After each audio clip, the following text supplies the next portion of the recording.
Guitar players, today we're breaking down Before You Accuse Me, the 12-bar solo from the Eric Clapton Unplugged album. Then after we break it down, we're going to do a play along at 60 beats per minute, and then after that at the Eric speed of 94. Printable tabs for this tutorial by becoming a Patreon. You'll see links in the notes as well as the description. You'll also see links in the description to our other social networks as well as my email if you want some one-on-one lessons via Zoom or Skype.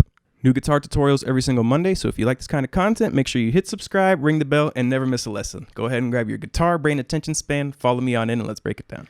Before You Accuse Me, this is the solo from the live version that Clapton did on the live album. So there's a lot of really good stuff if you want to break it down as an example of how to solo over a 12-bar. And that's kind of what we're going to do. We're going to go through it, but I'm going to talk a little bit about the techniques being used so you can apply this in your own improvisations. Standard blues, we're in the key of E, but there is a quick change. So the second bar is E7, or A7, excuse me.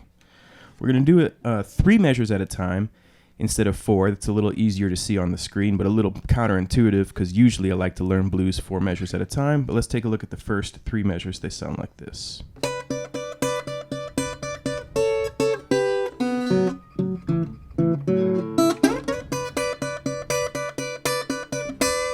Okay, so we're starting off with this double stop. That is a B note and a D note. If you make a D7 or an E7, the chord of the E7 has an E note for a root. Your major third is a G sharp. You have a B as the 5th and a D as the flat 7th. So this is the 5th interval and the flat 7th interval. What we're going to do is use our ring finger on the B string, index finger on the E string, and we're going to slide into it from, I like to start a step below. And I'm using these 2 fingers to pull up. You could use a pick on this. I find that actually, if I were to play this on a normal size guitar, I use a pick. If I play it on a parlor, I use my fingers. That's just a matter of preference. Feel free to do what's comfortable for you.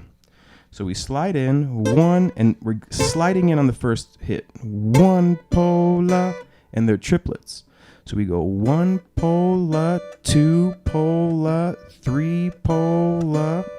Then on the 4th beat, lift up your ring finger, slide your index to the 9th fret, and get your middle finger down on the 10th fret. Okay, now we went from a D to a C sharp, and our middle finger here is on an A note. This is a little more dissonant. C sharp sounds great, it's the 6th interval, but the A is the 4. So this is a little more dissonant, but it still works really nicely. We're gonna play it 4 and. So we're doing double stops. Here's another little piece for your improvisation to keep in mind. The first 3 beats are triplets. 1 pola, 2 pola, 3 pola, 4 and. Then it switches to 8th notes. Switching from 8th note triplets to standard 8th notes is a great way to make your solo have some flow. This is called switching swing and straight time. Very, very effective in blues soloing. Take that down a whole step. We got a B note and a G note. G sharp is our major third. This is our minor third. So we're in the E minor pentatonic scale. Coming from an E minor. Normally you would bend this G up to G sharp, but in the double stops it works fine just to hit it, bam, like that, right? And then we're going to follow this with an open B string on our way down to just a shuffle. This is the only solo, or at least the first solo I saw that mixed in a shuffle in the middle of the solo, and it's something that I've done quite a bit since learning this solo, but only for about 2 beats. Just throwing it in there like a jab and then going away from it can be very, very effective. So that's exactly what we do here. 2 and 3 and 4 and open E string to help us move back to the E harmony.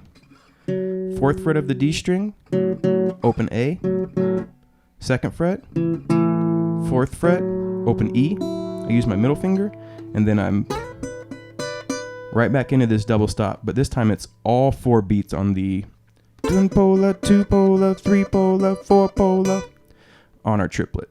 So these first 3 measures, 1 polar, 2 polar, 3 polar, 4, and 1, and 2, and 3, and 4, and 1 polar, 2 polar, 3 polar, 4 polar, boom. Okay, next 3. We're still in this triplet. 1 polar, 2 polar, 3. We've developed a motif, and we've gone back to the same rhythmic device, but when we return to it, we slightly modified that. Repetition in your solos can be very powerful, and adding slight modifications to that repetition can also be very, very powerful. You'll hear the word motif in terms of solos. A motif is essentially just creating a pattern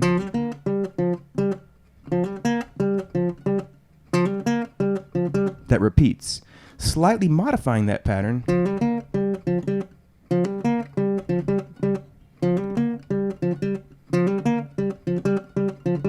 can add a lot of motion to that motif. And that's what's happening here. We played through the whole measure, and then we're staying on the triplets, and we go 1 pola, down to 9 and 10 again, but triplets this time, 2 pola, down to our 7/8 again, 3, followed by an open A, or an open E, and then the open A string 2 times. Now you're thinking, well, it's still E7 harmony. Why are we doing the open A string instead of the open E string? And what we're doing here is we're doing something called anticipating the change.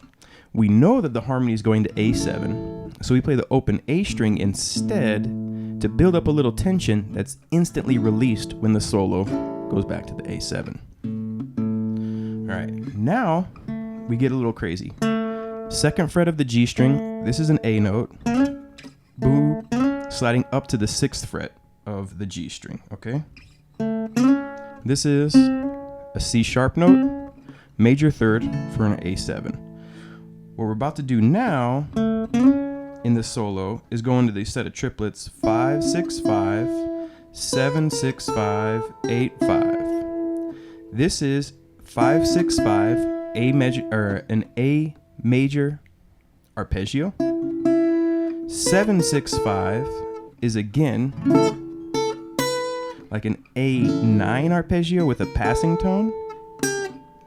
8 though, now we've gone into A minor on the way back to the 5th fret. So we're mixing a lot of A major and A minor ideas here.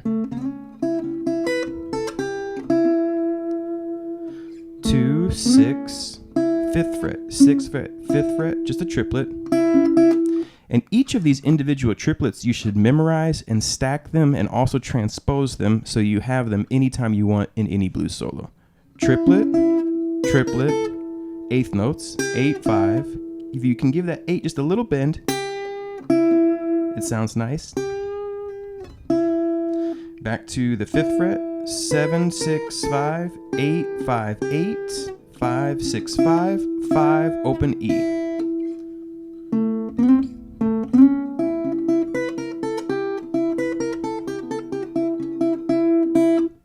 Okay, 1 and 2 polar, 3 polar, 4, and 1 polar, 2 polar, 3 polar, 4, and boom. These 4 measures together would be like this. 1 polar, 2 polar, 3, and 4, and 1, and 2 polar, 3 polar, 4, and 1 polar, 2 polar, 3 polar, 4, and. Take it slow, count it. Really feel it out. Play it with a metronome. 6 measures halfway through our solo, bringing up the next 3. Starting with an open E string, and then we're making this E7 shape. You probably know D7. Move that up. Bow, bow, bow. 2 frets, we have an E7. 1 and slide into it from a half step down. 1 and tripola, 3 and 4 and. Really strong, really effective use of just multiple chord shapes, triplets, and the open E string to give this a lot of power and presence. 1 and 2 pola, 3 and 4 and 1 and 2 and. Here we go down. Play it 2 times, move it down a half step just to create some dissonance, and right back to the original shape. 1 and 2 and 3, open E, and 4. And then you're gonna just keep this finger here and slide it up to 8. From the 4th fret to the 8th fret is a pretty big slide. So I'm actually looking at the 8th fret before I start my slide. And that helps me get there a little easier. 1 and 2 pola, 3 and 4 and 1 and 2 and 3 and 4 and 1. First beat here, 7th fret of the B string, which if you find the 8 and you keep this shape down, your index finger is going to be right there ready to go. 7, open A or open E to complete the triplet. 1 pola, 9, 8, 7, 10, open G, open E, and then slide to 6, which is a really cool triplet. And it's setting up a change to the A7. If you didn't notice, this 7 and all this is over our B7, and we're doing similar ideas to measures 5 and 6 just right here.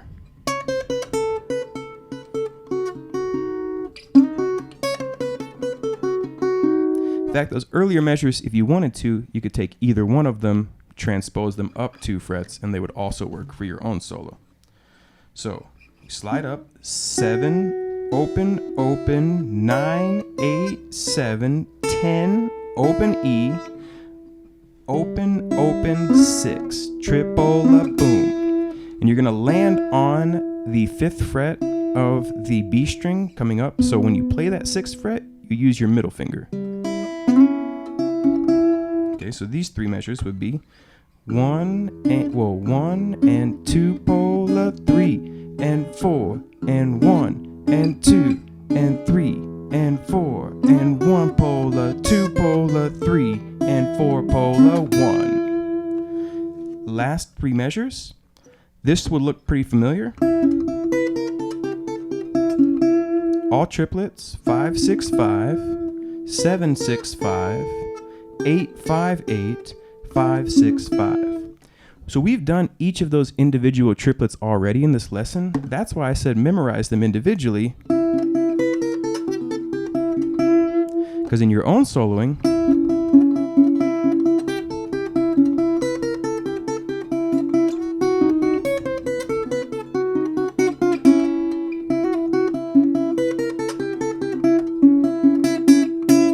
they are very powerful tools to know, okay? So we rip through that, sounds great, and then now we're on the last 2 measures here. We're gonna note this is back to E7, and we go to B7 on the 2nd beat of the last measure. Open E and B, our E7 shape, 2 and we have 2 triplets here. While you're in this shape here, simply lift up your ring finger, triplet, open E, 3, 4. 1 and 2 and 3 pola, 4, slide 4 to 2 right here, 4, open, pole, and then you're gonna hit that E string on the La. So it's triplet. This 1, 0, 0 comes from the E chord shape, boom. But then when you get to that 2nd fret, already arm your B7. So you go 1 and make a B7. And I'm using these 2 fingers to play the open B string and the 2nd fret.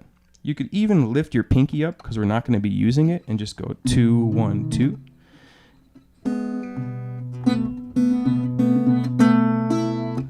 So it's 2 and there's a triplet, A string with your thumb, that double stop, and then back to the A, triplet, index finger, 2nd fret of the G. You're going to use your index finger there, and then you're going to play the open E with your middle finger on your way back to the shuffle. And then you're back into the verse. We're just going to strum that E to finish it. So these last 4 measures would be triple it, triple it, triple it, triple it, 1 and 2 and triple up, boom, boom, do, do, triple it, 2 and bam. Okay, so let's go ahead and try to play through the whole thing nice and slow, no backing track, no counting. We're just going to take it really slow, the whole 12 bars. 1, 2, 3, 4.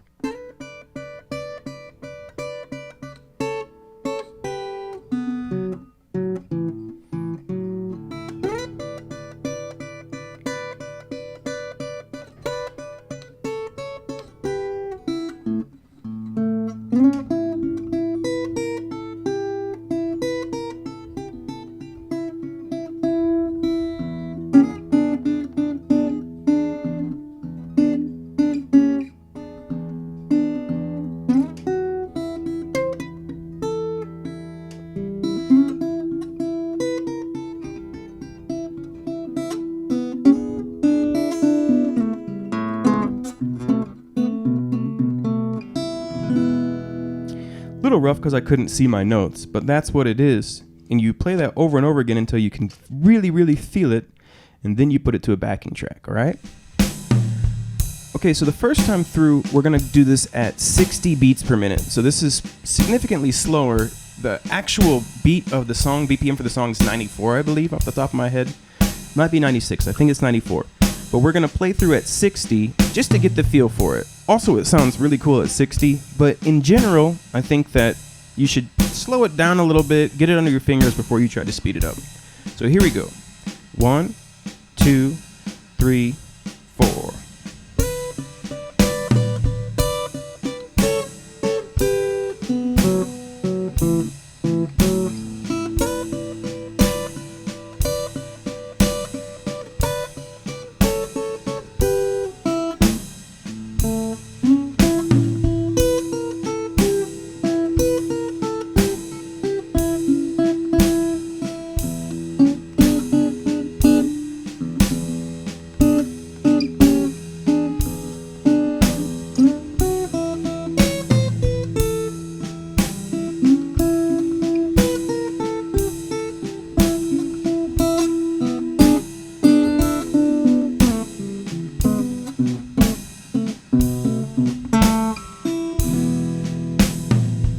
There you go, 60 beats per minute. Let's go ahead and try that at 95. Make sure you can play that first though before you speed it up.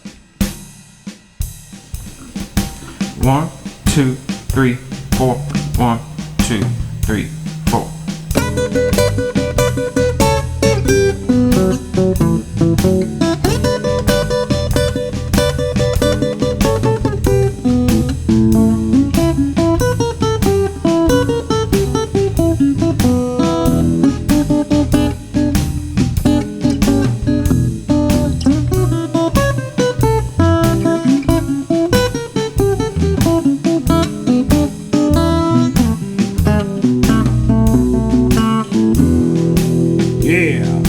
There you have it, folks. The whole solo, note for note, and then 2 different speeds for the play along as well. Thank you so much for learning with us. Keep on rocking and rolling.